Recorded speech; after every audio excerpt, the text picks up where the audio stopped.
Hello students, আমি Nitish sir জ্ঞানজ্যোতি coaching সেন্টারের পক্ষ থেকে তোমাদের প্রত্যেককে জানাই আরও একবার স্বাগত। তো স্টুডেন্টস, আজকে আমি তোমাদেরকে যে বিষয়টি নিয়ে পড়াবো সেটা হচ্ছে ফার্স্ট সেমিস্টার হিস্ট্রি অনার্স যে সমস্ত ছাত্রছাত্রীরা এই বছর নর্থ বেঙ্গলের আন্ডারে বিভিন্ন কলেজগুলোতে অ্যাডমিশন নিয়েছো তাদের জন্য কিন্তু আজকে অতি গুরুত্বপূর্ণ একটা টপিক, সেটা হলো তোমাদের মেজর 2। অবশ্যই মেজর 2 আজকে NEP first semester major 2 history honours বা হিস্ট্রি নিয়ে আজকে আলোচনা করব। আমি কিন্তু তোমাদের প্রতিনিয়ত বা প্রতিদিন মেজর 1, মেজর 2 এবং বিভিন্ন সেমিস্টারের যে হিস্ট্রি ক্লাসগুলো আমি সচরাচর নিয়ে থাকি। তো স্টুডেন্টস, তোমরা যারা এখনো পর্যন্ত আমাদের অফিসিয়াল ইউটিউব চ্যানেলটিকে সাবস্ক্রাইব করনি তারা অবশ্যই চ্যানেলটিকে সাবস্ক্রাইব করে পাশে থাকা বেল আইকন অল প্রেস করে দাও, যাতে নেক্সট টাইম থেকে কোনো ভিডিও আপলোড করলে তার নোটিফিকেশন সবার আগে তোমার কাছে পৌঁছে যেতে পারে। এছাড়া তোমরা যারা ভাবছো যে অনলাইনে আমাদের কাছে যোগ দেবে বা অনলাইনে আমাদের কাছে টিউশন পড়তে চাও, তারা অবশ্যই যোগাযোগ করো আমাদের অফিসিয়াল নাম্বার 6295916282 এবং 7076398606 নম্বরে। তোমাদের টোটাল কোর্স ফি রয়েছে, টোটাল কোর্স ফি শুধুমাত্র যারা অনার্সে রয়েছে 999 রুপিস। এবার এই 999 টাকা পুরো কিন্তু 6 মাসের কোর্স ফি। এবার এই 999 টাকার বিনিময়ে তোমরা পেয়ে যাচ্ছ পুরো 6 মাসের কোর্স, মেজর 2টো সাবজেক্ট, মাইনর একটা সাবজেক্ট, এসিসি, এইসি এবং ভিএসসি, পুরো প্যাকেজটা তোমরা পাচ্ছ কিন্তু 999 টাকায়। তো দেরি কিসের, আজই যোগাযোগ করো আমাদের সঙ্গে আমাদের অফিসিয়াল নাম্বারে সরাসরি। চলো শুরু করছি আজকের ক্লাসটা, খুবই গুরুত্বপূর্ণ তোমাদের জন্য।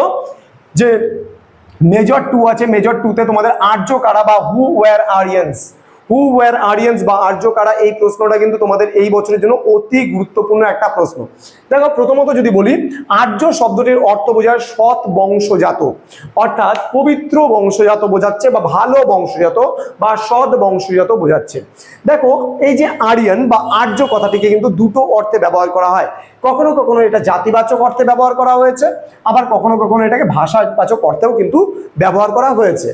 এবার খ্রিস্টপূর্ব পঞ্চম শতকে পারসিক সম্রাট দরায়ুস নিজেকে কিন্তু আর্য বংশভূত বলেছেন, এবং এই দিক থেকে দেখতে গেলে কিন্তু এটা কিন্তু তোমার হচ্ছে জাতিবাচক অর্থে ব্যবহার করা হয়েছে।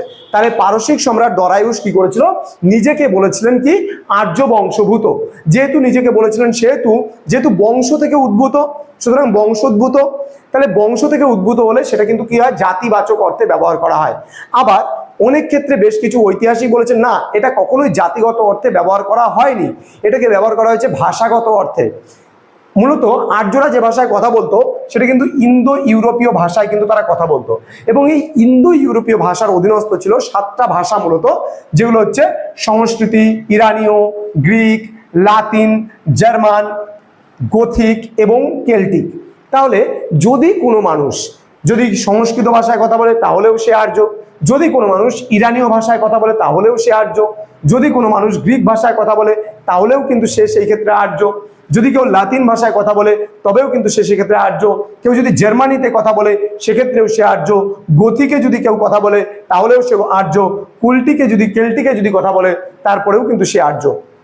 তাহলে যদি জাতিবাচক অর্থে ব্যবহার করি আমরা, তাহলে পারসিক সম্রাট নিজেকে বলছেন সৎ বংশোদ্ভূত ব্যক্তি, অর্থাৎ আর্য বংশোদ্ভূত ব্যক্তি। তাহলে বংশোদ্ভূত হলে পারে তাহলে আমরা সেটাকে জাতিবাচক অর্থে ব্যবহার করছি, এবং ইন্দো ইউরোপীয় ভাষার অধীনস্থ যে 7টা ভাষা রয়েছে সেই ভাষায় যদি কেউ কথা বলে তাহলেও কিন্তু সে আর্য বলে পরিগণিত হয়। তো এই যে প্রশ্নটা তোমাদের 3 মার্কসের জন্য খুব গুরুত্বপূর্ণ একটি প্রশ্ন। আর বর্তমানে এই যে আর্য শব্দটা, এই শব্দটা কিন্তু কোনো মানব গোষ্ঠীকে না বুঝিয়ে কোনো ভাষা গোষ্ঠীকে কিন্তু বুঝিয়ে থাকে। তাহলে আর্য বলতে যারা এই ইন্দো ইউরোপীয় ভাষা গোষ্ঠীর অধীনস্থ কোনো একটি ভাষায় কথা বলতো তিনিই কিন্তু আর্য। তো আজকের এই ক্লাসটি এতটুকুই ছিল। তোমাদের এই প্রশ্নটা কিন্তু 3 মার্কসের জন্য একদম 100% কমনের মধ্যে, মেজর 2 থেকে একদম 100% কমনের মধ্যে একটা প্রশ্ন, মেজর 2 থেকে who were Aryans. Very very important, তোমরা খুব ভালো করে পড়বে। আমি প্রতিটা টপিক নিয়ে তোমাদের সঙ্গে আলোচনা করব, কারণ ইতিহাসে প্রথম থেকে শেষ অবধি ধারাবাহিকভাবে আলোচনা করলে প্রচুর সময় লেগে যায়, যেই কারণের জন্য আমি তোমাদেরকে টপিক ওয়াইজ আলোচনা করব বলেছি, বারবার করে বলছি যে টপিক ধারাবাহিকভাবে আমি টপিকগুলো বিভিন্ন চ্যাপ্টার ওয়াইজ, বিভিন্ন ইউনিট ওয়াইজ নিয়ে আলোচনা করব তোমাদের সঙ্গে। তো দেখা হবে খুব তাড়াতাড়ি পরবর্তী ক্লাস নিয়ে। তোমরা লাইক, কমেন্ট, শেয়ার, সাবস্ক্রাইব করে আমাদের পাশে থাকবে, এবং অনলাইনে যুক্ত হতে চাইলে অবশ্যই আজই কল করো আমাদের অফিসিয়াল নাম্বারে। তো স্টুডেন্ট, দেখা হচ্ছে খুব তাড়াতাড়ি পরবর্তী ক্লাস নিয়ে। তোমরা প্রত্যেকে ভালো থেকো, সুস্থ থেকো। Thank you so much, thanks for watching after all, thank you.